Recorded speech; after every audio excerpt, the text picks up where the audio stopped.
And we're live. All right, how's it going, guys?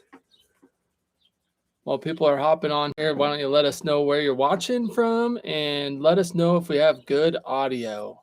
We moved slightly, so hopefully the feed will be better this time. But yeah, thanks for joining us, guys. We have a poll going. We have a which Mustang would you choose poll, and it's between Marley, Sioux, Cheyenne, and Honey. Oh. And it looks like right now Cheyenne is in the lead at 35%, now 34%.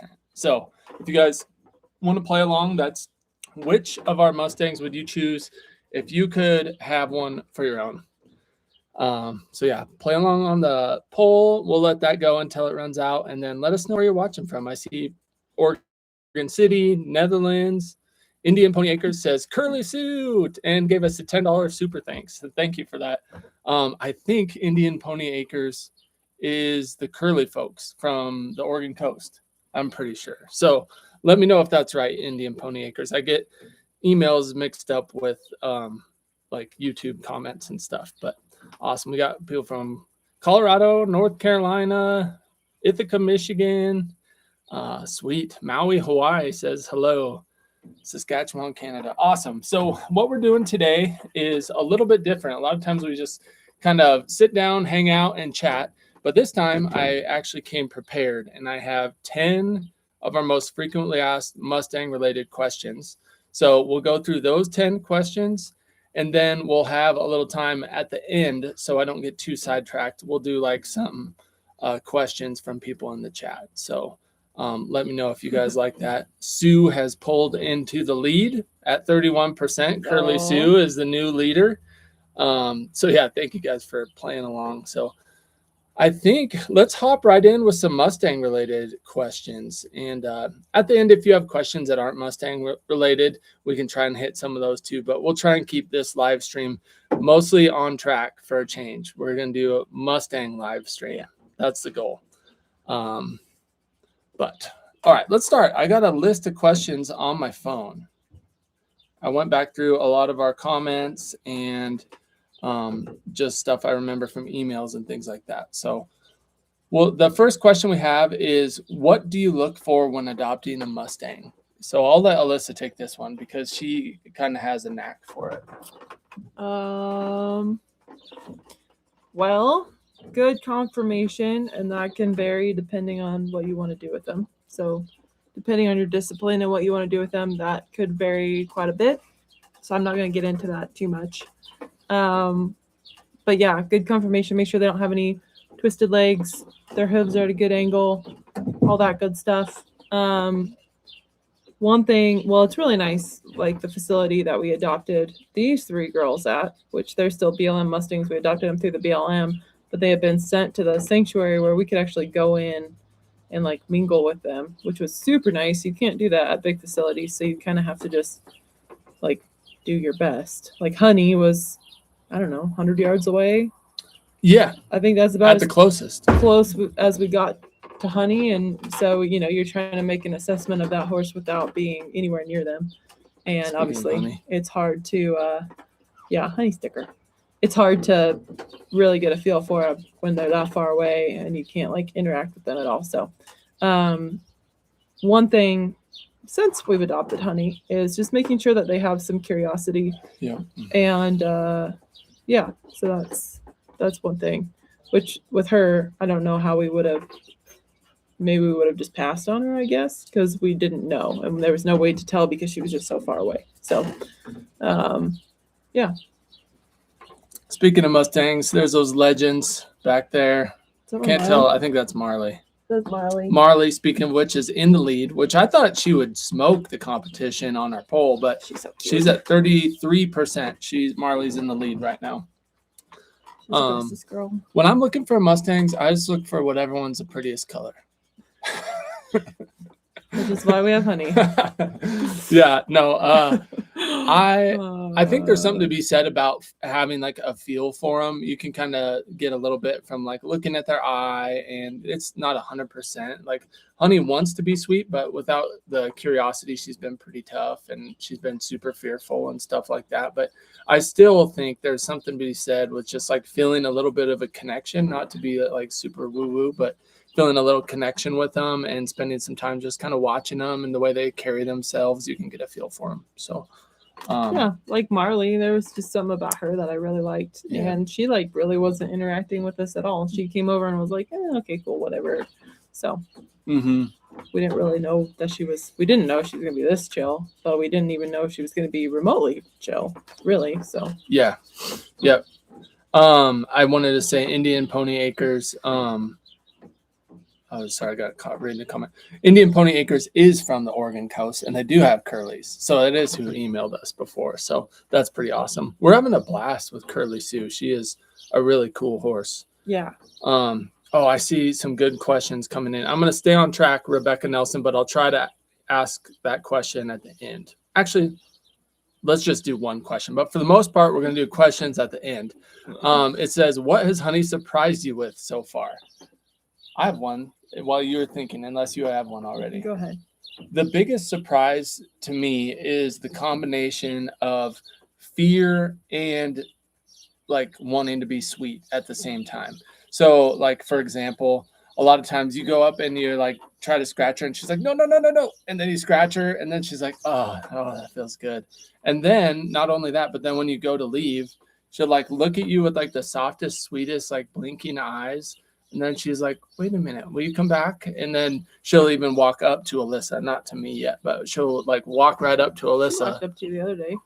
Yeah, I guess a little bit. Not with quite as much like confidence as she does to you. But yeah, the combination of being so fearful and so sweet with Honey has really surprised me.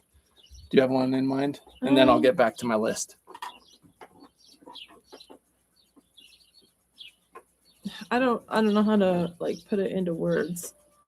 I guess like in a weird way, like a connection that I feel with Honey has kind of surprised me because she is so fearful and like at first really didn't want to connect with people and took so long, but there's like something there I can't really explain with Honey, and we've shared some like cool moments together, not to get like too like out there and weird about it, but yeah, there's just something about Honey that it just feels like she was meant to find us, and hopefully it works out and we help her through all of her fear and stuff. But yeah, that's probably the most surprising thing. Yeah. It's just kind of some of the moments that Honey and I have shared, especially recently. I don't know if it's because we've had her the longest, but if I said like which horse on this property that I love the most, it would be Honey. And it might just be because she's been here longer. It might also be because she is so fearful, and watching her work through it, you feel a little sorry for her, and you just like are pulling for her, and you're like come on, girl, like you got this, you know. So yeah, I definitely feel that too. We're looking at Honey past the computer. Yeah. So if we're both looking up, it's because the Honey's right here. Yeah, so Honey on that side, and then we got the Wyoming girls behind us. And pretty soon we probably will take Marley up for a walk. People have asked that a lot. Take Marley for a little walk and go up and see Honey. Not put her in the same pen, but go see Honey and have some social bonding. Yeah, and hopefully this coming Sunday, we have 2 10x10 shelters. We're going to get 3 total for the Mustang setup, but 2 of them are going to be delivered on Sunday. And once the fencing guy comes out and pounds in the posts that's going to secure everything together, then it'll be ready for Honey and for these 3. And in the way we've changed a couple times how we want to set this all up, depending on like, do we want to do like a wood alley? Do we want to do whatever? Do we want to take our panels from here and move it over? Which I think we do. And if the little setup we have right now will be the 3 corrals, and then there'll be obviously panels in between so the Mustangs can't like get through between the corrals. But we're going to take these panels over and put them off of the 3 corrals and make a pen. So that way we can kind of do what this setup is, where those 3 can be out, and then we can move them into a round corral if we want to work with them, or the Mustangs in the future. But also they'll all be like right on the other side of the panel from Honey. And so we can like start kind of introducing them that way. And then once we feel like they can all get along, then we can open up the gate and Honey can go into a 6-foot tall, bigger paneled pen with, whether it's these 3 girls or we put Taz in there for Honey to be friends with, or like whoever it is. But anyway, then Honey can be in with someone, and then we can just feed her in the little corral and close her in there when we want to work with her, and then it should be really good. So Yeah. that setup's gonna be so much better for Honey, which is really exciting. And it's just around the corner. Yes, really close now. Yeah, thank goodness. I'm even getting tired of the drive, and I like driving. Yeah, and it's a beautiful drive, but it's getting old fast. Yeah, we're almost there. All right, next question. How much settling time does a wild horse need? So when you bring one home, and it'll vary a little bit, but when you bring one home from, say, the BLM facility, how long would you want to let them settle in for? Until you like work with them?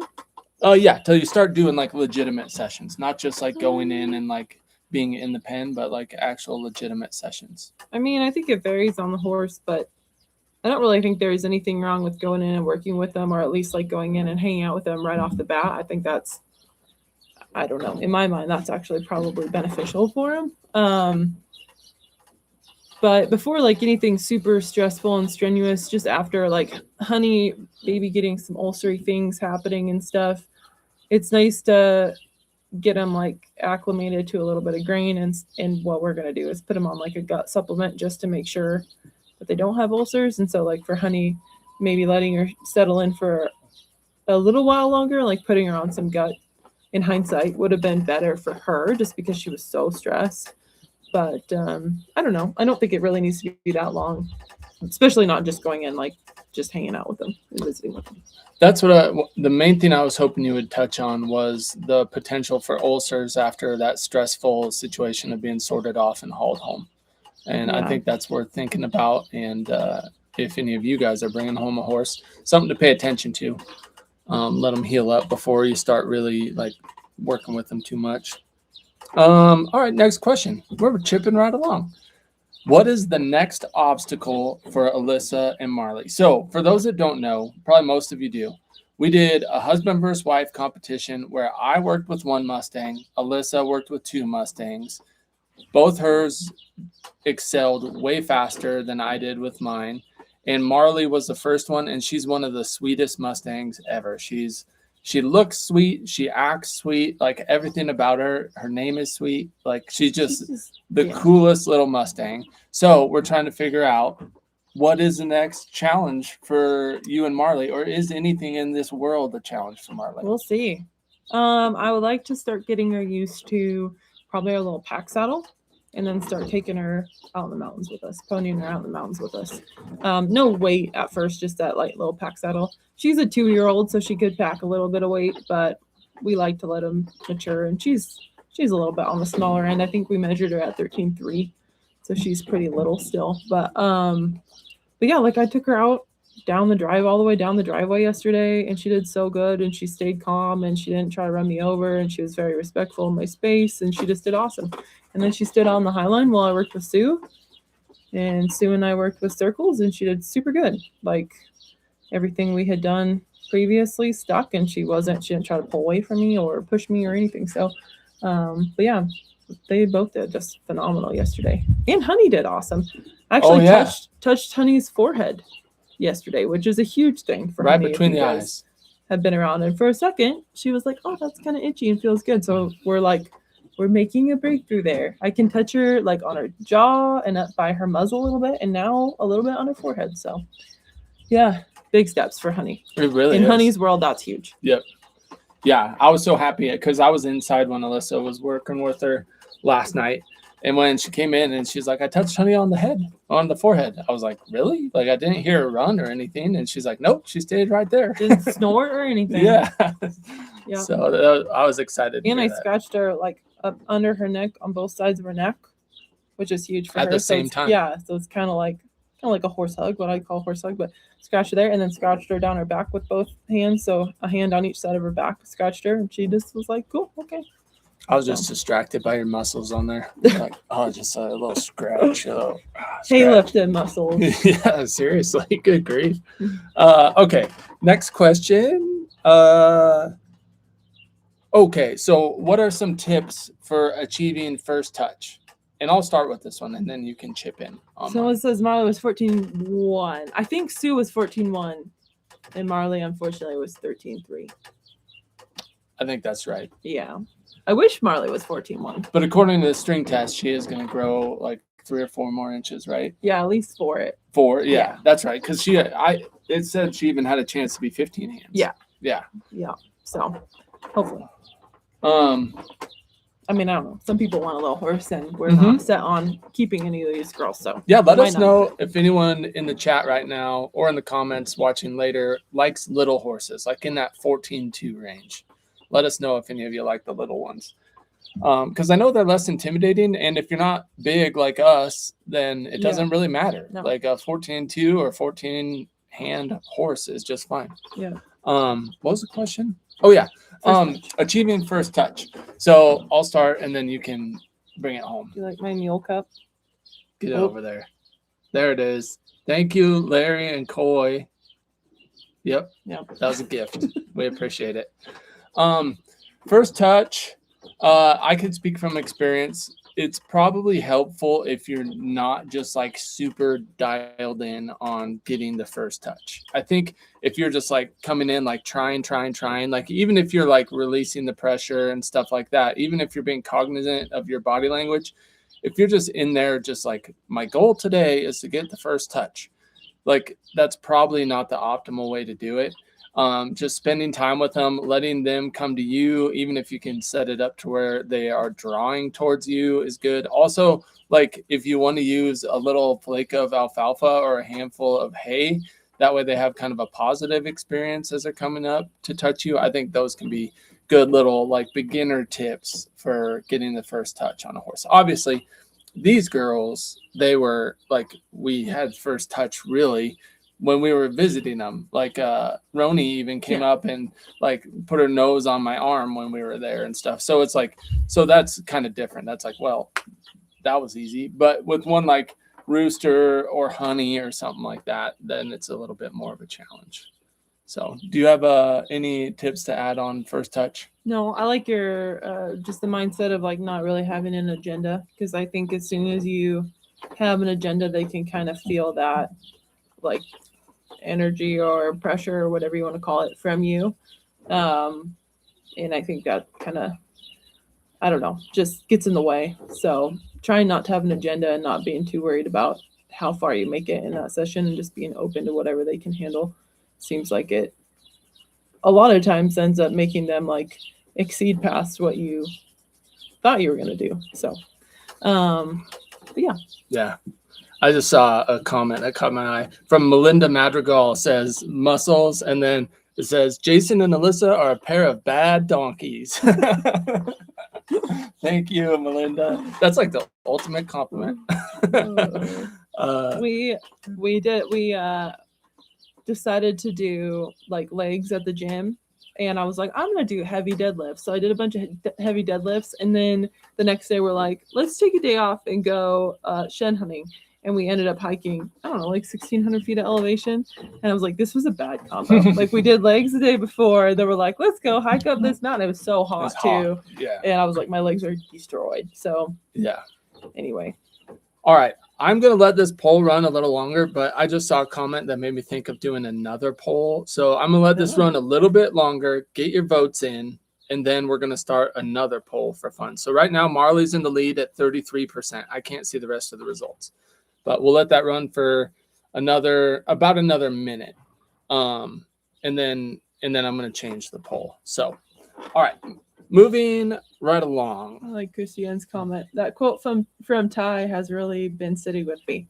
If your horse is a winner, you're a winner. If your horse is a loser, well, it takes one to know one. Yeah, it's true. Yeah, it's one of my favorites because people talk about like,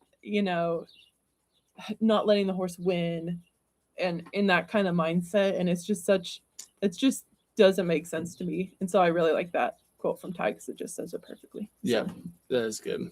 It's like if your horse is a winner, then you're a winner because you're on the same team. Yeah. All right. Next question. Let us know if you like this format where we stay a little more on task. I just wanted to come prepared so I didn't forget any of the frequently asked questions. So that's why I'm skipping a lot of questions until the end. What are some of the first major milestones you look to achieve? So we just talked about not going in with an agenda, but there's some things like there's an order that you'd like to go in. So what are some first milestones that you look to achieve? With the Mustang? Yeah, when you bring home a Mustang.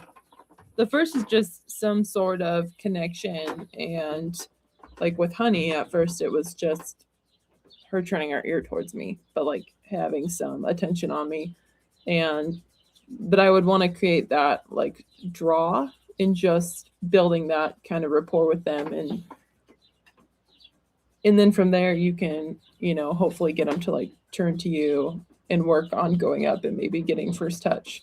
But that draw and just that kind of connection is like the first thing, and then just building trust with them. So whether it's through the first touch or you're using a stick to touch them, because a lot of people are like, well, I wouldn't want a stick in my face when I was using a stick with Honey, but Mustangs can be pretty touchy about your body being close to them, and so sometimes having a stick as an extension of your arm can really help them by keeping like your body away from them and being able to touch them.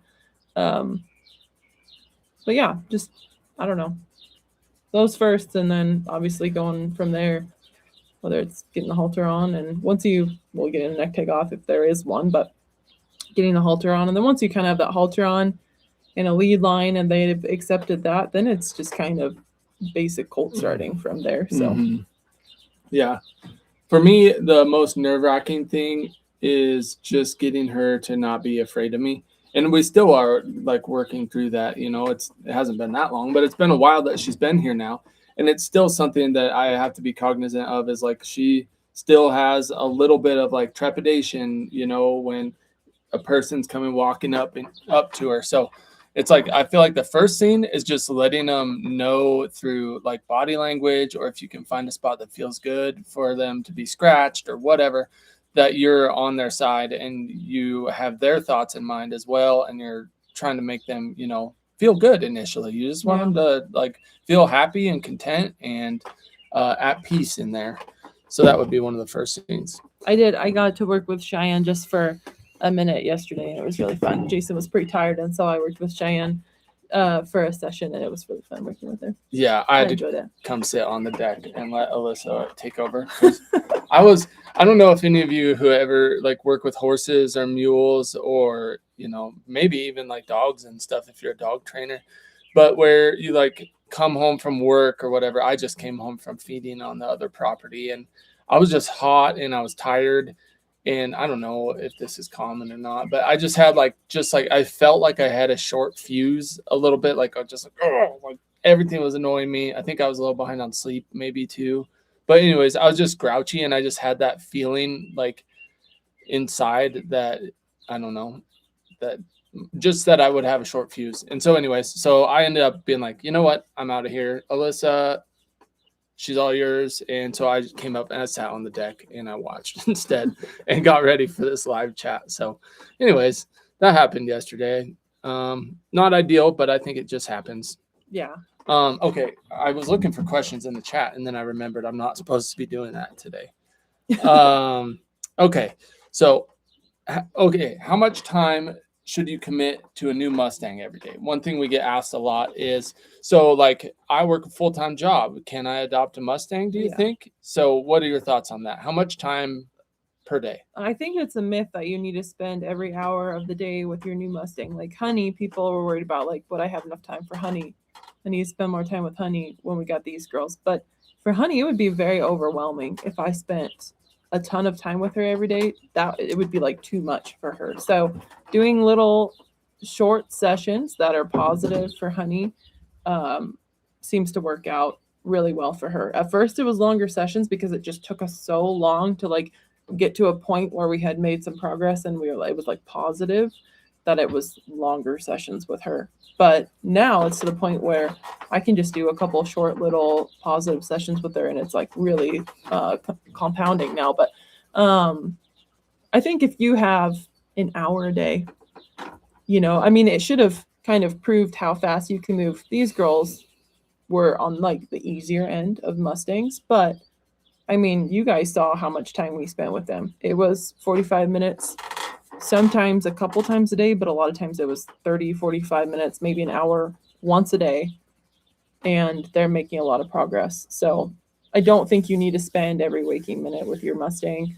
I think the main thing is just being consistent day after day with your Mustang, not letting them sit for big chunks at a time. Or if you do, just realizing that they're probably going to like regress and you just need to be okay with that and be patient with them and get them going again. But if you can just be consistent day after day, even if it's small sessions, you're going to make progress for sure. And one thing I'll add to that, this doesn't hold true 100% for Mustangs, especially when you first get them.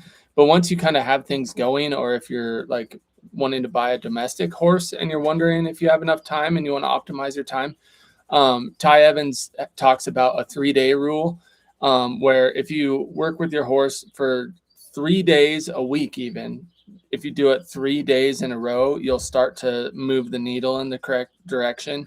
And in the limited experience I have, like watching other people, I found that to be spot on. Like if you can do 3 days in a row with your horse or mule or whatever, you'll start to move the needle. And Ty mentions this. He says, like, I don't know if it's necessarily the horse or mule that things start to click, or if it's the person that things start to click with, or maybe a combination of both. But if you could just do like 3 days a week, make them 3 days in a row, and you'll probably move the needle in the right direction. But when you're first getting a Mustang, obviously you probably don't want to give them 4 days off in a row either. Yeah.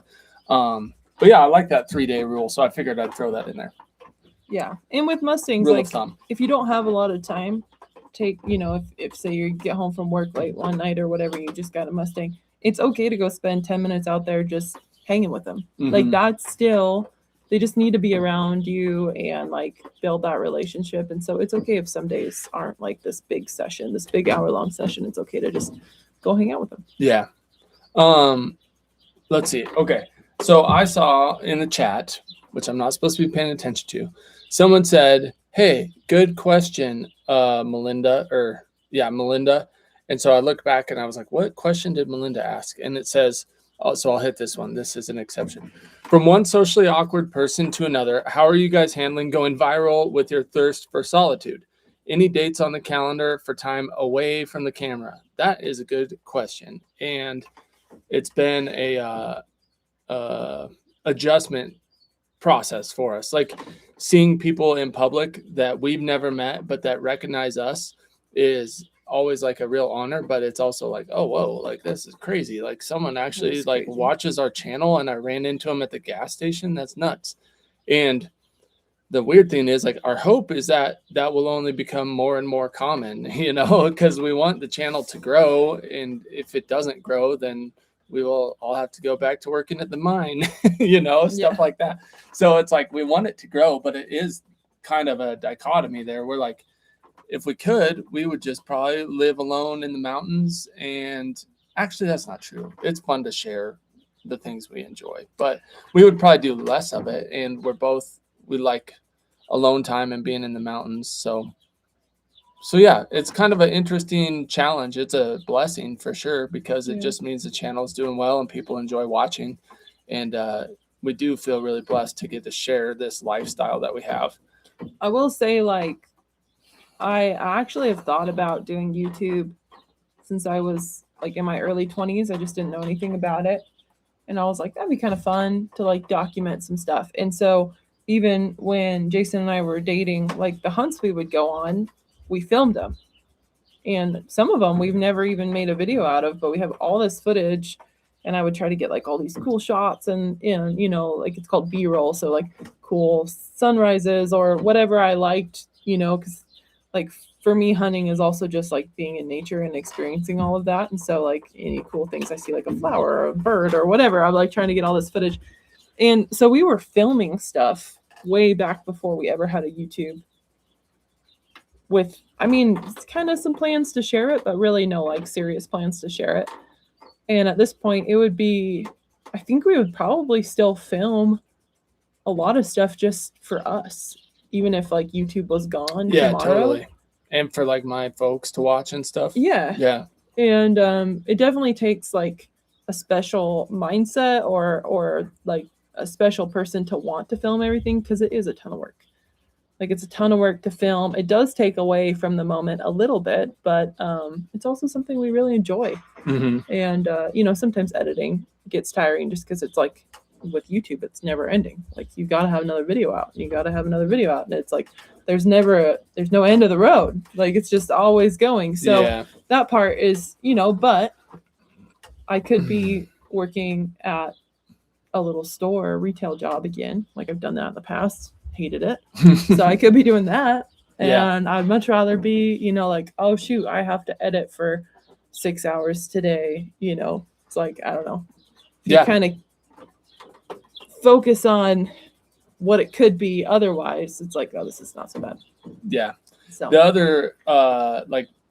other pro for us is that we, as you guys know, we don't do anything different when we're filming videos. We don't have to like turn on a personality or anything, or we don't, for the most part, we don't even have to do anything besides what we want to be doing that day anyway. So like riding the mules up to a high country lake, it's like we want to do that anyway, and we're fortunate that people want to like come along on the adventure with us and stuff like that, or we want to be adopting Mustangs anyway. So that's one like positive for us. I think burnout is definitely still real, but it's like when you don't have to like turn on a character, it's a lot easier to just film. You just take the camera and you try and get sweet shots, and then let Alyssa put them all together.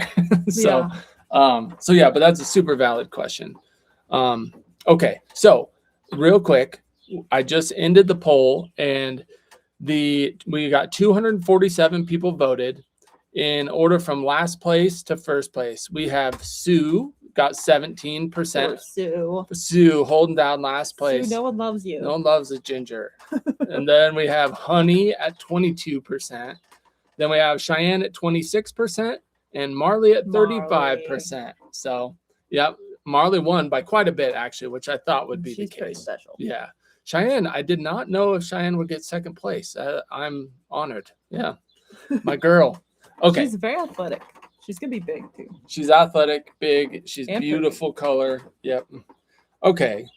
We're gaining on the end of my questions that I have written down. So save them up and drop them here in just a little bit. What were the differences you noticed between these three Mustangs? I'll let you start. Were the differences? Yeah, because even though they're all kind of a little similar and friendly, there's some differences. Well, one of the main like kind of mind-blowing difference to me is that they all came from the same herd management area, which isn't like a huge herd management area. Like there's, hundreds of horses, but it's not like one of the biggest ones like Twin Peaks where Rooster came from. There's like thousands of horses in Twin Peaks, but this one's like a little bit smaller, and they all look so different. Like just not even like color-wise or anything, but yeah, like conformationally, like you got Marley, who's kind of like a little cowbred quarter horse looking Mustang. Then you've got Curly, who's like a big old bulldog with a curly coat. And then you've got Cheyenne, who is more, I don't even know how you would describe her. She's just taller and like leggier. And it seems like maybe she might have a little curly in her, like curly gene in her, but they're just all so different looking. You would think that they would all kind of be a similar build and a similar size, and not at all. Very different. Yeah. It's also interesting. Cheyenne and Sioux basically had the same like string of events, like from the time they were rounded up to where they lived, and Marley had a little like a little detour to a different facility, but for the most part they're all the same. And it's interesting to see like how much more fearful Cheyenne is than Sioux. Sioux is just sensitive overall. Is super sensitive. Yeah, Cheyenne is super sensitive compared to Sioux. Sioux is just like she's like, what's going on over here? And like she's very much in charge and stuff like that. She's got that like boss mare attitude. But Cheyenne is much more insecure and a little more fearful. So it's interesting to see that too, even though their lives have been basically the exact same. Yeah. All right. I started a new poll. Rooster's in the lead. The question is, who are you taking home? Rooster, Clyde, I almost didn't put Riata on there because I didn't want to get my feelings hurt, but I And added she's so Riata pretty and as sweet. a last choice. So who are you taking home? Rooster, the Mustang that Alyssa got last year. I just bit my tongue. I don't know if you heard that, but Rooster, who Alyssa got last year, Clyde, the big white mule, or Riata, the prettiest mule in the whole wide world, aka my mule. Oh, Chris, you're the one that spurred on this question because he said he would take Rooster if he was in the initial poll. Man, but now he says, "Oh, that's not a fair poll. How do you pick?" Rooster is looking good. Like our video tomorrow that we have out, you guys see Rooster running around, and I just think he looks so handsome. He's starting to kind of fill out and get some muscle. He's looking good. Yeah, I want to clear the air here. Christian says, Jason, do you still think Clyde is ugly? And we'll get back to Mustangs in a second. He does. But I wanted to answer this. No, I honestly don't. I just really like giving Alyssa a hard time. And Clyde is such a nice mule. He's so soft.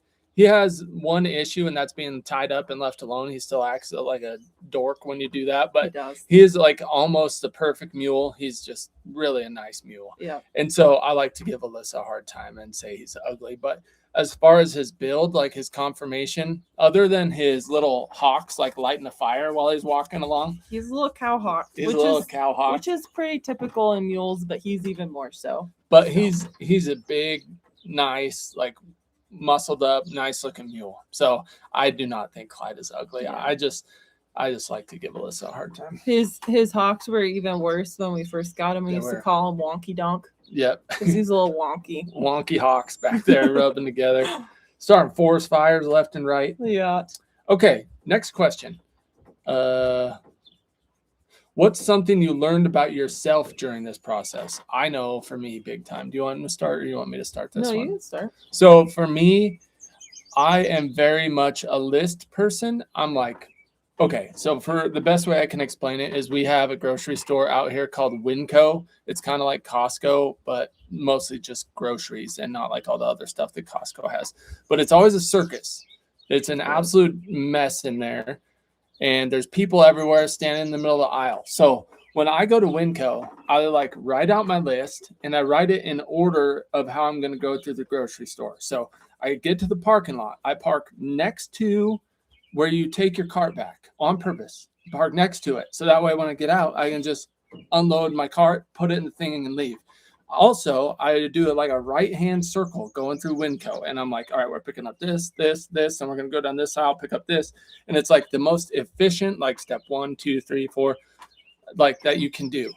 So that does not translate well to working with Mustangs necessarily, because you need to be a little more flexible than that.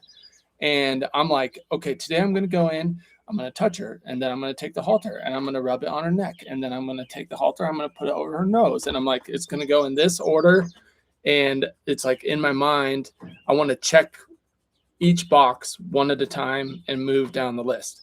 Well, not only with Mustangs, just in horsemanship, I think that's not optimal. It's like, it's definitely a flaw in like my way of thinking and with horses, not with Winco. It's the only way to attack Winco.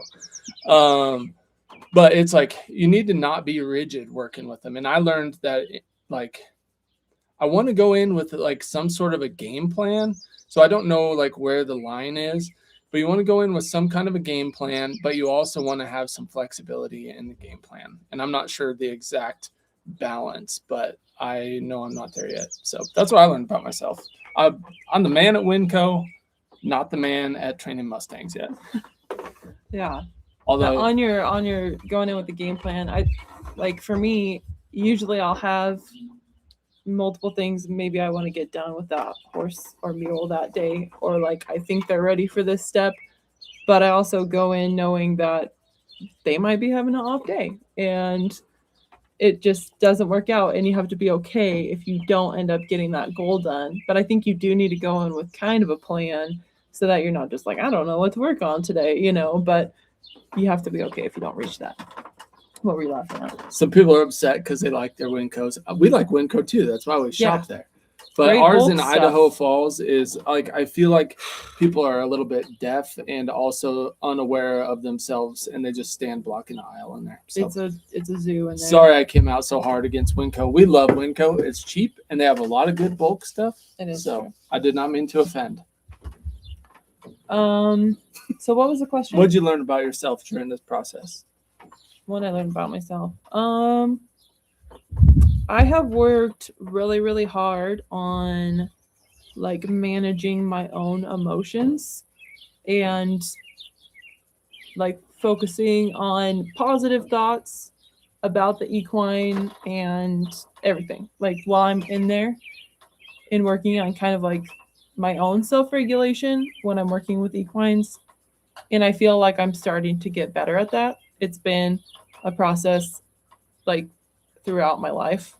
In high school, I had a lot of anger, like just going through the stuff that I went through at home. And so I would often take it out on my horses, like not meaning to, but just like kind of what Jason was feeling yesterday. You just are like, you're so frustrated with everything and you can't help yourself, but like that, you know, a horse does something or accidentally hurts you or whatever, and you just get really frustrated with them.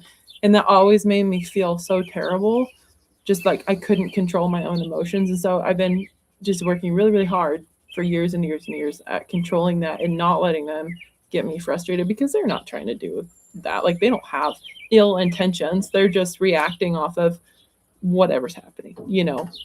So working with these three girls, like Susan Fay has a book called Sacred Spaces, and she talks about like thinking in pictures of like focusing on what you want that horse to do, but like really actually like seeing them do it. And whether or not they actually like can, you know, like read your mind or whatever, I do think it probably helps set you up just in a more positive like emotion, and they can probably sense that from you. So I don't know, just like working on that stuff. And I feel like I've been doing really good with that lately. Yeah.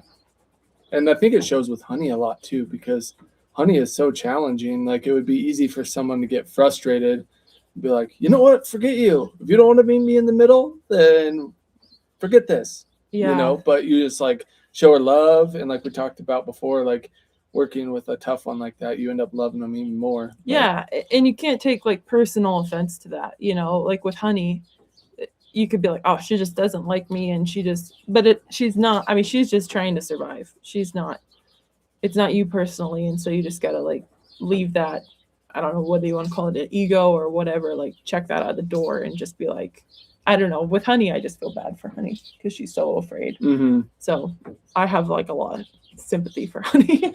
Oh, totally. Yeah. Poor girl. Just so you guys know, so my hope in like kind of sharing sharing some of myself on the channel is that you guys can learn from like someone who's not an expert yet. Like I love horses and I love mules even more.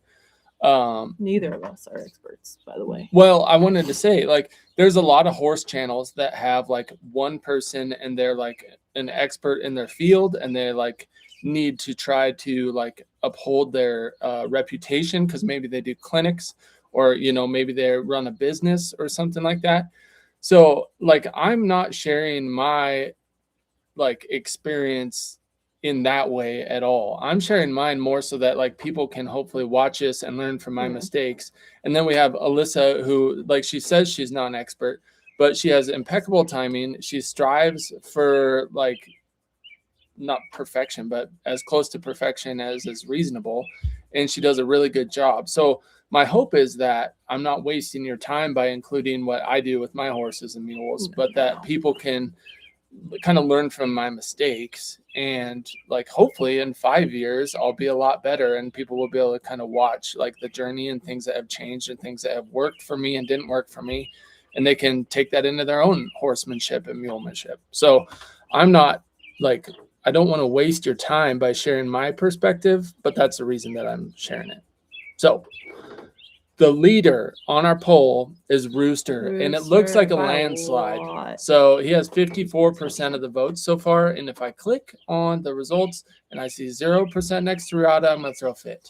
So Someone who just likes stripy mules better go vote for Riata. Okay. All right. I have one more question, and then we'll hit some questions from the live chat. Oh, what's something you would do differently on the next horse? It's hard because every horse is different. You don't know what the next one is going to be like necessarily. I don't think I would do anything different on the next horse from what we did with these girls. Like looking back at Honey, there's probably some things I would do differently with Honey, just because she was so sensitive, but she was kind of tricky to read, and I don't really know what I would do differently with her exactly, but I feel like maybe I probably could have done it better with Honey from the get-go. I mean, obviously not leaving for 2 weeks when we first got her would have been great, but we didn't really have that option. I guess we could have waited. I don't think that And would have getting really a changed that Mustang. much in the grand scheme of things. I don't either. But yeah, with these girls, I don't feel like I would have done anything different. Yeah. You probably shouldn't do anything different. They're just doing good. Yeah, they're doing great. Like, what more could you ask? Yeah. You could take Marley in the backcountry tomorrow, and she'd be like, "Oh, this is pretty. Thanks, guys." She probably would. Yeah, she's highlining great. She just like, even yesterday, the FedEx guy coming up the driveway pretty fast, and so I didn't have a handle on the dogs, and they like to run out and bark at him. And so I was working with Sioux, and like Sioux kind of spooked to the dogs, and Marley's on the high line. The dogs are like literally running right past Marley, like "Wah, wah, wah, wah," right past Marley, and she was just like, "Oh, that was scary," and like did so good. She just kept standing there. So anyway, she's pretty She's a chill. special one. She is. She's very chill. Real quick, this made me laugh. Sometimes people make me laugh in the chat, and I'm not necessarily laughing like at Alyssa. She might be saying something important or heartfelt, and I'll laugh because I read pouring my heart out over comment. here. Jason's laughing at me. Is Martha Langley says, "Did I just see white knees, Jason?" yeah. You So want to see white knees? it's yeah. Here, ready? We'll both show our knees. Nope. Ready? I've already shown One, my white two. legs. His aren't as white as mine. Yeah. I did wear shorts in the sun all day today. Don't know if my legs got any tanner, but I'm working on it. Yeah. Yeah. So I'm wearing shorts and I'm wearing slippers too, and it is hot today. We were actually working on the chicken coop greenhouse combo. We were putting up all the sheeting. We got the whole exterior plywood around the whole thing. Yeah. Except for where there's the plastic to let the light in. And so I was just really hot. So I wore my shorts today. So I apologize you had to see that. It's a little sad to like continuing to build that thing when we know we might not really use it that much. But it is. But it needs to be finished. So yeah, if one of you guys wants a really cool horse property with a sweet chicken coop greenhouse combo with mountain views and a nice sandy round corral and a high line and some irrigation, keep your eye out on Zillow. Yep. That would be sad. But also, we're very thankful for that lease property. And we want something bigger. Like, we just want something bigger where we can have people come out and do trail rides, and we can rescue horses and get some mini cows and stuff like that. Larry, you got me, Larry. You made me laugh way too loud in the microphone. Larry says, out of spray tan? Yeah. Yeah. And that was spray tan. We're plumb out of spray tan. That's an inside joke from people who've been watching our training videos. A lady emailed us and said that she was disappointed that we were using spray tan because it wasn't very on brand for us. Okay, so one thing I would do different with my horse, and then I'll hit these questions that I see coming in. One thing I would do different with my horse, I wrote these questions down and I didn't really think about this one ahead of time, but I mean, it kind of, I'm trying to not say the same thing I already said about going in with a checklist. I think I did a good job of enjoying the process and just like hanging out with her. So I wouldn't really do anything different there, but I would probably expect a little more of her and ask a little more of her and hopefully do it in like in the right spots. Cause like I shouldn't ask more from her all the time and in everything I'm asking. I did that yesterday, and that was why I ended up getting kind of frustrated. Was I was trying to put the halter on her and she wasn't ready for it yet. So there I was asking too much, but I think I would try to ask more of her in the right spots, and that's just like kind of tough, and that just comes with experience. So yeah, that's Yeah, something I would do different. She's being a little more like touchy about her nose yesterday, and so he would just get it slipped over her nose, and then she'd pull away from him. And so yeah, she just was just having a little bit of insecurity with that for whatever reason yesterday. I was like, gosh darn it. Yeah. Yeah, Kim Kelso. Okay, so now we'll jump into some questions. So drop them in the chat if you're watching live. Here's one that says Rebecca Nelson from Rebecca Nelson. I swear Alyssa spoke it into existence. When you guys picked up Marley before you even put her in the trailer, you called her a cow pony, and now she's just the coolest Mustang to ever exist. How funny. Yeah. I'm so excited to DNA test her. I can pull some hair anytime. We need to do that. Yeah, with all three of these girls and Honey. I actually did pull some Honey hair the other day. So I really need to send that in. But I'm excited to see, like, genetically what Marley comes back as. Is going to be so hilarious if she just comes back full quarter horse. We'll be like, all right, what happened? Yeah, she's just nothing else but just quarter horse. Like, who turned out Marley? Because she was with her Mustang mama out there. Oh yeah, that's and they true. Rounded her up. So we know she's a Mustang. But yeah, that would be hilarious. Someone let their stud loose. Yeah, seriously. Here's one from John. I'll just say John. From John. Is it possible Honey might relax some if she was in with some of the other horses or mules if it is safe? That's a question we get all the time. And the main thing is that last thing you threw in there is if it is safe. We don't feel like it would be very safe for her to be in with, like, say, these girls, just because Honey is so big and powerful, and if she were to kick one of these girls and injure them, it would just be really sad.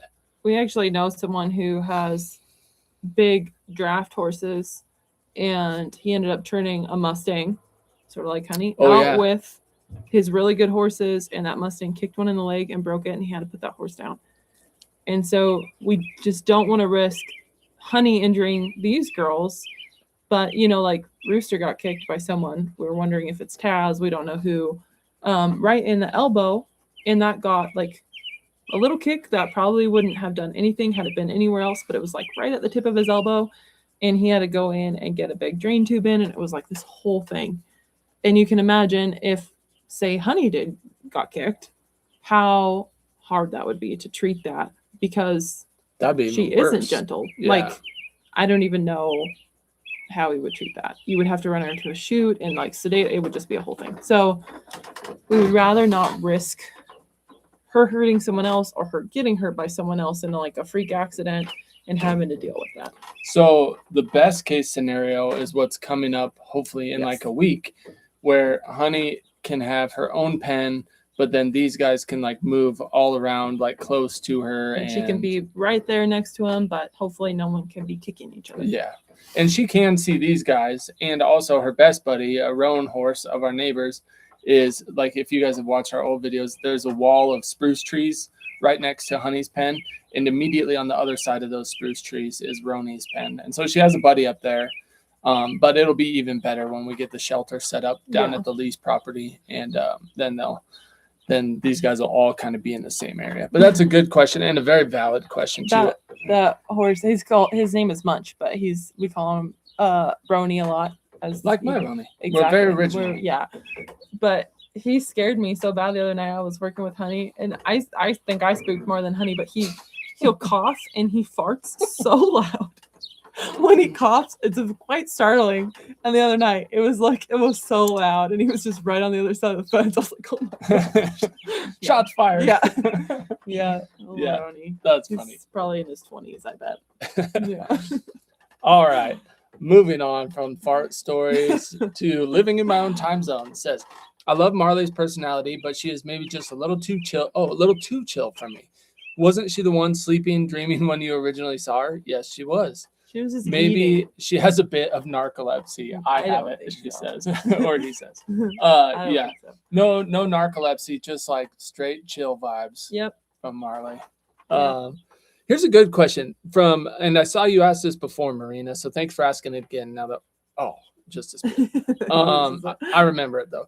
Marina K Mitchell says, do you pray over your horses? And that's a really good question. It's something we should do more of. A lot of times we'll like say a prayer before a trail ride or like a mountain ride, like for safety and all that stuff. But it's not like, I guess, just kind of on our own in our minds and hearts and stuff like that. We probably do. I assume you probably do too. But not like in a, what would that be called? Like not in a like formulaic way. Not like, we don't like stop before we start training, but it would be a good idea. I like it. That's a good idea. I've prayed over Honey before. Yeah. When I was out there with her alone. And I've definitely prayed a lot about like, please let me know how to get through to Honey. Yeah. Just help me out. Yeah. Give me something to work with, please. Yeah. Let me know what to do right with her. Please. Yeah. Good question and good thought, Marina. Thank you. Here's one from Haley Longton. It says, you guys are great, and I really appreciate your slow approach and attention to timing and feel. Alyssa, when you get frustrated, how do you get yourself back into a better mindset? Great question, Haley. I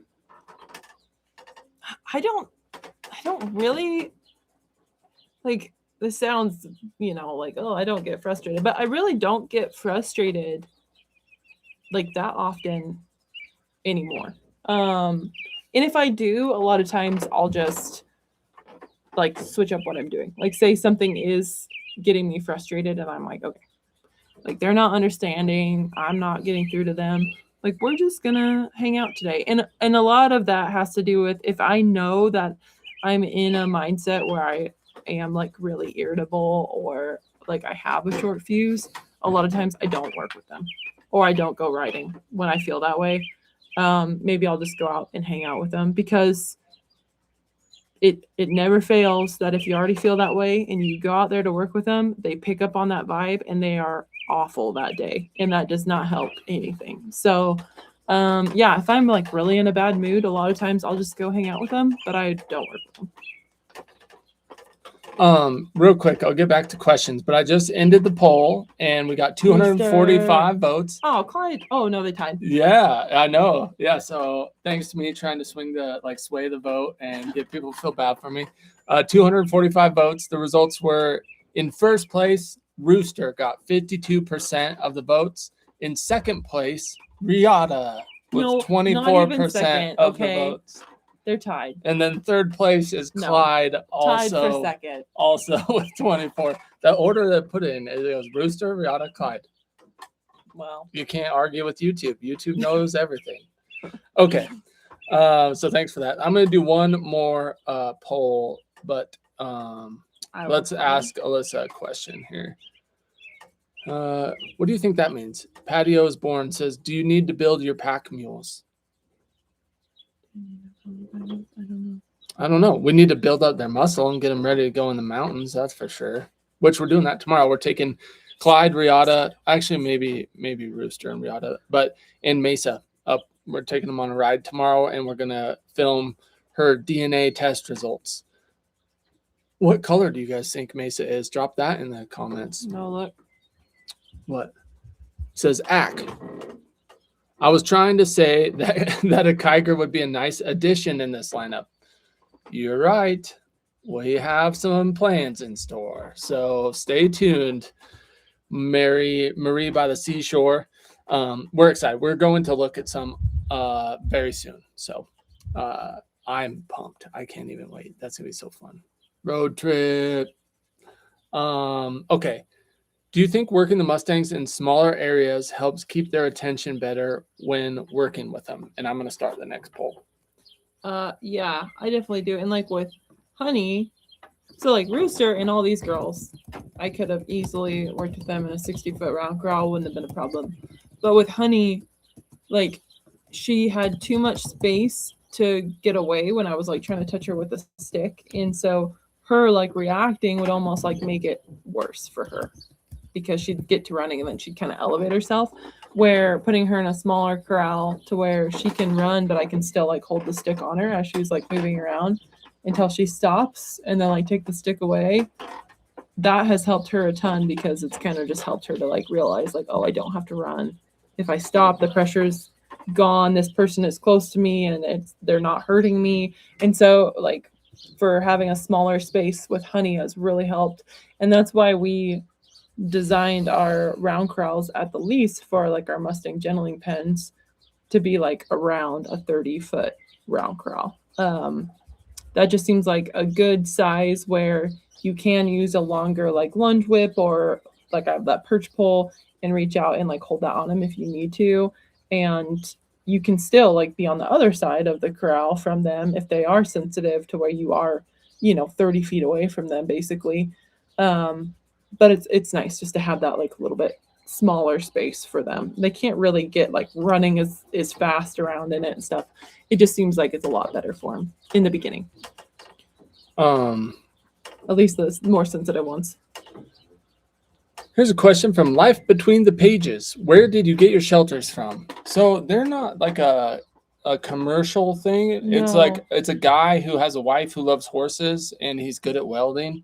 And he's out of Idaho Falls, Idaho. And but we actually asked, we're like, hey, do you want us to spread the word about your business? And he's like, no, thanks. I don't need any more business. It's like he's busy. He works a full-time job and does that on the side. Yeah, he has a construction company he runs, and he just builds these shelters on weeknights and weekends and like delivers them to us on the weekends and stuff. So, yeah, I found them through Facebook Marketplace, and they had a couple for sale. And I was like, wow, those look like what we've been, because we looked at like Palouse Prairie. Is it I think so. Just Palouse, maybe shelters and things like that. But oh my gosh, they want so much money for those. So, anyway, we reached out to them to see if they would want to like work with us, and they did not. And so we could not afford them. They're lost. Yeah, they're too much. All right. Life between. Oh wait, no, I already read that one.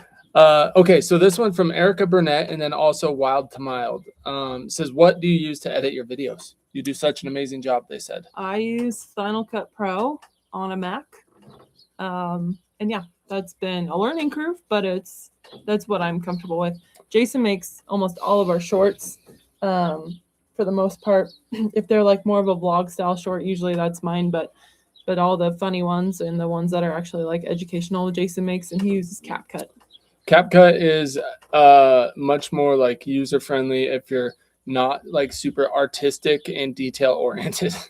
And also if you want to make shorts and it has a caption generator where it like it pops up automatically on there, that's pretty handy. So that's why I use CapCut. There's probably some plugins for Final Cut Pro I could buy that would do the same thing, but I have not bought those. So yeah. Here's a question from Chateau Mojo. It says, what's your altitude? So we're right around 1 mile high, which is 5,200 feet. And I don't know how many meters. Google it. But yeah, so it's like, it's a pretty good elevation. It's not enough to where like people come and visit and wake up with a headache every day, but it's high enough. Like it kind of helps you get in shape and stuff for running around the mountains in the fall. We were hiking around 9,000 feet the other day. Yep. So, I mean, you can drive a ways and get up pretty high in this country. Yeah. Oh, here's a fun question from Autumn. If you had to choose one of your mares to be a Mustang mule mama, either to keep or to sell, who would you pick? Oh, that's a good question. One of our mares or Mustang mares? Mustang mares. Gosh, that's hard because like Marley is so chill and I would love her to pass that on, but she's little. And for me, I would want a bigger mule. So I would have to breed her to a really tall jack, which maybe that's an option. I think honestly who would have like the nicest looking and like built mule would probably be Honey. Mm-hmm. And I don't think so. Like, I'm not sure on this. I'd be curious to know what you think, but I don't think Honey's fear is like a genetic thing that would necessarily be passed on. So if we got her gentled and then she had a mule baby, I feel like that mule would just be great. So I don't know. Yeah. If anything happened to Honey, but she's so sweet and she really wants to be with you. She just has this like wall up of like fear that she just can't quite break through. But she really is such a nice mare, and she doesn't like, knock on wood, she's not like a panel crasher. She's not like crazy. She doesn't try to jump out, like knock on wood. But so there's a lot of things with Honey where it's like, I just don't think that's like, I think something happened to make her that afraid. And I don't know what that was. But I'm with Jason. I don't think she would pass that trait on to her foals. Yeah. Oh, I almost got your finger. I know, it's very close. We're gonna smush it. We're a old person rocking chairs out here. They're very creaky. Yeah.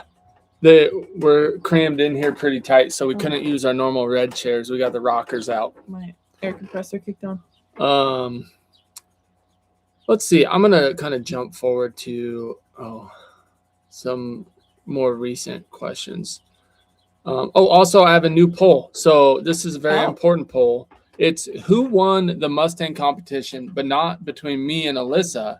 It's between Marley, Sioux, and Cheyenne. Yeah.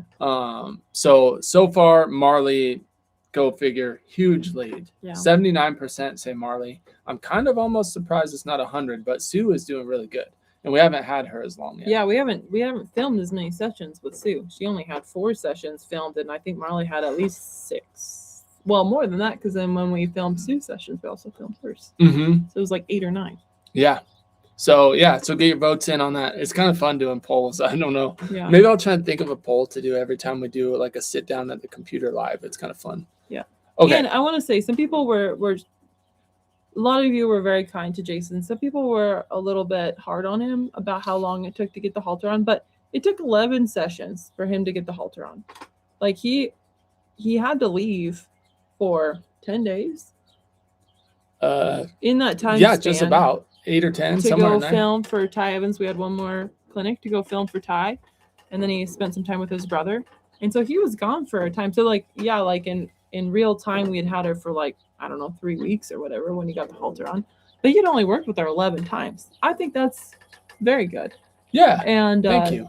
While he was gone, like all I would do is go out there and just pet her and just make sure she was still friendly when he got back. Like I didn't work with her at all while he was gone. So, but I wanted to make sure, she at least was around people. So I think he did awesome. And I know a lot of you do, but some people were hard on him.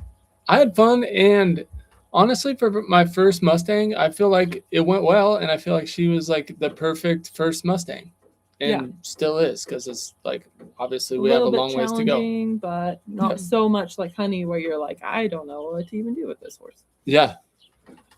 So I saw a funny comment here. This one from Chateau Mojo says, "Raise your hand if you fart when you cough from time to time." Yeah. That's funny. I'm turning 40 next year, so I'm sure that's coming. I'm sure that's in my future. He's just deaf enough he can't hear that he already does that. That's funny. All right, let's see. Someone says, Holly Retzer says, "Oh, please, no religion or politics." So we do try to keep this friendly for everyone, but we are Christians. We don't preach at people, but those are our beliefs. So we're not going to preach at you, but that's just our lifestyle and the way we live. So that comes through occasionally. So bear with us if you would like. Lori Diaby says, "How tall is Honey?" We haven't measured her yet because she would probably have a hard time if I tried, but probably around 15.1, 15.2, somewhere in there. Yeah, and stout. Very stout. Yeah, she's a big horse. Yeah.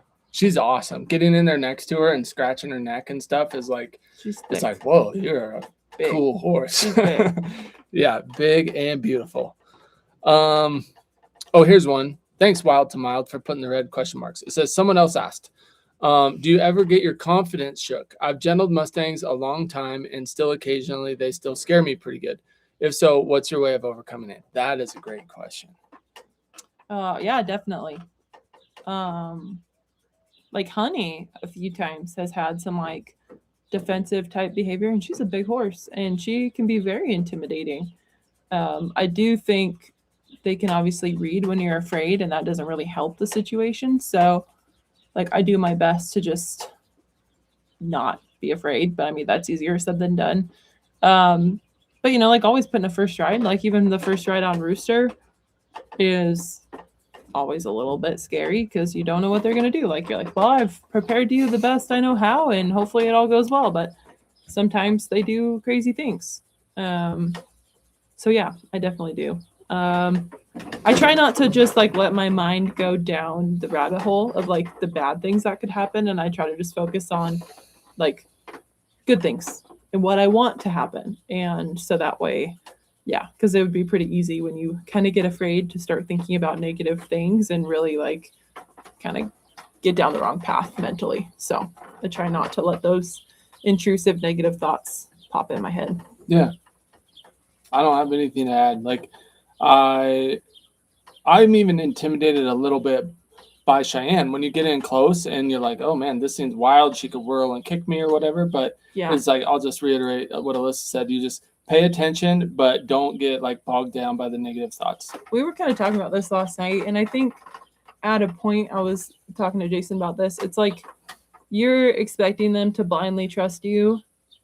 And so in a way you kind of have to do the same back to them. Like, don't put yourself in a bad position and don't be dumb about it. But like at some point you have to just be like, I'm trusting you not to hurt me. And kind of just put yourself out there. Again. Within reason. Within reason. So yeah. Within reason. Yeah. But yeah, it's like at some point you have to just be like, okay, like they don't seem like they're going to hurt me. They're probably not going to hurt me, you know, but things can happen very fast. So you got to be good at reading body language. They usually give you signals before something happens. Tenseness, it can be very small though. And so you just got to be good at reading subtle signs and being in tune with your horse for sure to relax around them. Here's a question that I missed before, so thanks for bearing with us. It's from I Love My Mustang Pony Levi. It says, how do I stop my 5-year-old Mustang from biting me? I've had him for almost 2 years. That's a good question. And yeah, again, thanks for asking it again, even though I missed it before. I apologize about that. I would work on moving his feet. It's hard because you kind of want to see how they're biting the person, like what it looks like. Is it like a big aggressive like snarl and attack, or is it like a lip like where's my snack, where's my treat, where's my treat? Either way, I would work on moving his feet. Like if it is just him being mouthy, maybe he's bored, and so I don't know the situation obviously at all, but say you bring him out on the pasture and you just tie him right up and you're trying to groom him and he's like trying to lip you and trying to do things. I would try like moving his feet and getting his mind on something else and getting his whole nervous system and everything a little more like regulated before you go to tie him up and work on something that he needs to stand still and be patient for, because maybe his brain is just too busy to handle that right away. And the other thing you can do is just back him up a lot. Like if he comes into your space and is mouthy, back him up. Comes back into your space and is mouthy, back him up. And just like keep working on that. But the more you get your groundwork better, where they're, you send them out in a circle and they're able to step out and around you and not running you over. My guess is if he's mouthy, he's also probably kind of pushy. And so just working on, that almost respect or that horse viewing you as the leader and just, not disrespecting your space. Yeah. If you if you watch horses in the wild, if like there's like a young stallion that comes up and nips at a band stallion, like that band stallion's gonna move their feet, and it's not gonna be in a like, oh, will you please back up, youngster? Like that would be great if you would take a step backwards. It's like, boom, move your feet. I'm in charge. And if the young horse is lucky, maybe it's like pin its ears, swish its tail. And if that horse doesn't, good point, like move when they're doing that, then the next step is either a hoof or teeth, like they're coming at him. And you don't have to be like that hard on your horse, but you do need to like get him out of your space, get him moving his feet. And yeah, my guess is he probably just has a really, really busy mind, and doing some exercises beforehand might help him to kind of just like regulate a little bit better, so he doesn't have that busy mind. All right, let's hit just a few more here. We appreciate you guys for bearing with us, man. It's been 1 hour and 13 minutes, and there's 600 people on here. It's seriously an honor that you guys hang out with us, so thank you guys. We do need to go feed the rest of the gang and get ready to go down there.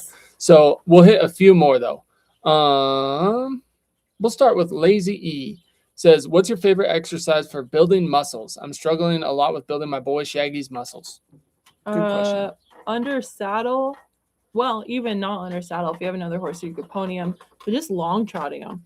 Like getting him out and just long trotting him. And if you just have some nice little hills, just go up and down some nice little hills. But if you don't have hills, long trotting him is great. like they can do it for a long period of time, and it really helps, I feel like, build their muscles. Another thing is like trot poles are really great for building some top line, just because they have to like pick up their feet a little bit more, so it helps them to kind of build that like core strength, and that's another great one. And it's not hard on their joints, like, you know, loping them for a long time or whatever it would be, but just long straight lines, long trotting, big long straight lines. We're getting ours legged up tomorrow by climbing up a good 2-track road. All right, next question from excuse me, Mythcat says, have you ever heard anything about that Palomino gelding that you bid on, the pricey one? So the big, pretty Palomino. So he posted some YouTube videos. What was his channel's name? Atlas Expeditions. Yeah. With that, like, just the expeditions. And the last I heard, they were able to purchase the place. I think they were closing on it, so hopefully that all went through. And he was planning on doing more YouTube videos, and that's kind of the last I heard. So hopefully, it's a lot. Like, YouTube videos is so much, especially when you're self-filming. So I don't know how his gelding's doing. Hopefully good. And I haven't seen any YouTube videos get posted, but hopefully he's just working with them and just not filming the YouTube videos. So, but yeah, he was pretty. He's a big horse too. All right, last question from Melinda Madrigal says, Jason, I'm a huge list maker too. Yeah, it's lists got me through college. To-do lists got me through college. And prioritize and execute. And then they go on to say, Alyssa, do you ever sometimes make agenda for the next training session, such as video review, etc.? That's a good question. So you get done with one and be like, all right, I think tomorrow we're ready for this. Instantly. Yeah. I'm always like, what's the next step? What am I going to do next? How do they do this time? What do we need to work on? Like, maybe the backup wasn't good. Okay, we're going to work on that next time. Maybe, you know. So yeah, I always have something I definitely like want to work on, and I'm always like reflecting back on like what I could have done better or what I want the horse to improve on in the future. But that being said, sometimes we don't get there in the next session. So I don't know, my goals for them, I guess, are like maybe a little longer time frame. But then I'll have something that I like for sure want to work on this next time. Like, just maybe we can do that with a little more softness or whatever it is. But yeah, for sure. Yeah. Good question, Melinda. Thanks for asking. Oh, all right. Let's see. Christian Melnichuk says, are you looking for your forever Mustang, Jason? I'm trying not to look for my forever Mustang because, like Cheyenne, for example, I absolutely love her. She's going to be big enough for me. She's athletic. She's beautiful. She's my first Mustang, but I really want to just find her a good home so that we can adopt more and work with more. So, I don't know. I got my girl Mesa and I have my other girl Riata. And so, like, I'm at a spot where I have the ability to try to be content with those girls. And so I'm trying not to look for my forever Mustang. The day will come, but for now, I like those two, and I'll just keep enjoying and learning and working with like Cheyenne for now. And then next year we'll adopt another one for me to work with and stuff. And we'll see. I really do like Cheyenne, and I think she would be a good one for me, but we'll see what the future holds. I'm hoping one of you guys will get Cheyenne when she's ready. All right, we better go. Let's do one more. I see from Upper Glass Broke says, hey, question. Can you use the horse part of the living trailer as office space, or are you going to set up your canvas tent? We're going to use the horse part of the trailer kind of for like a storage area. We might even plug in a little additional fridge and put it back there, but we are going to clean it all the way out, hose it out, clean it out, and set it up with like laundry, a fridge, maybe let the dogs in there. Yeah, people are asking about why couldn't the dogs sleep in the back of the trailer, and they can, as long as it's not too hot, which it does cool off pretty good in this country. So as long as it's not too hot, because that thing can be kind of like an oven. And the other thing is, sometimes the dogs, I sleep so light that they like move the whole trailer. They like wrestle around back there at night, and so a lot of times they wake me up. So if they start doing that, they might have to go sleep somewhere else. But as long as they are sleeping peacefully and don't keep me up, then they can stay back there. But we kind of want to use it as a mud room, so your shoes can be taken off back there, and because you can walk through to the bathroom, so it's nice to have that little door. So Mhm. we can even come in from the back of the trailer and then into the living quarters part. Yeah. I wanted to end this on a positive note. This is from Benuti Patty. Says, "Oh, you guys don't know how much you've lifted my spirits today. Yesterday evening, my apartment was flooded from my upstairs neighbor where no. a pipe had burst." So I'm sorry. semi-positive note, semi-not. Hopefully your stuff didn't get damaged. But I wanted to say it's an honor to lift your day. Like that is our goal for the whole channel, not necessarily like the live videos, but just like we want to like share the fun parts of life that we get to enjoy, and it's an honor to get to share it with you guys. So let's finish up this poll here real quick. Let's see our final results. I have a story real quick on the flooding. It reminded me of, I was 11 and my mom had bought a place. She was renting it at first, so I think she was still renting it at this point because we had like some landlords. But there was like, I got home from school and there was a bubble in the ceiling. It was like layers and layers of latex paint from years and years. This house was built in like 1860. And so it was layers and layers of like latex paint on the ceiling. And there was a bubble. And my mom gets home and I'm like, I don't know what that is. And she's like, has me climb up on a ladder. And she's like, feel around. Does it feel squishy? And I stick my finger all the way. It went all the way through it. And my mom's like, do not move. She's going to go get like a bucket or whatever. And I had to sit there with my finger up in this big giant wet bubble of I don't know what. And I remember thinking like, what if something like bites my finger? It was like the scariest thing to me. I had to sit there until she got back. Anyway, that's what it reminded me of. What if it was sewage? That's gross. Yeah. Thankfully it was the shower or something, like the upstairs sink and shower had been leaking. And so it wasn't sewer, thankfully. But yeah, I didn't know. I just had my finger stuck up there. All right. Before we do the results of the Mustang competition, I want to say Kevin Ackerman says, thank you for all your time. Go Mules. Go Mules. Yeah. Well, Kevin, way more mule stuff here coming up soon. Yeah. And, I mean, Mustang stuff too, but the Mules are about to be hitting the hills soon. So we're excited about it, Kevin.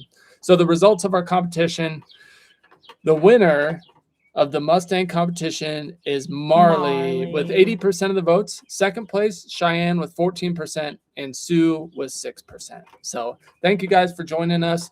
Hit the like button. We'll try and hit more of your questions on the next live, and enjoy the rest of your week. Thank you guys for joining us.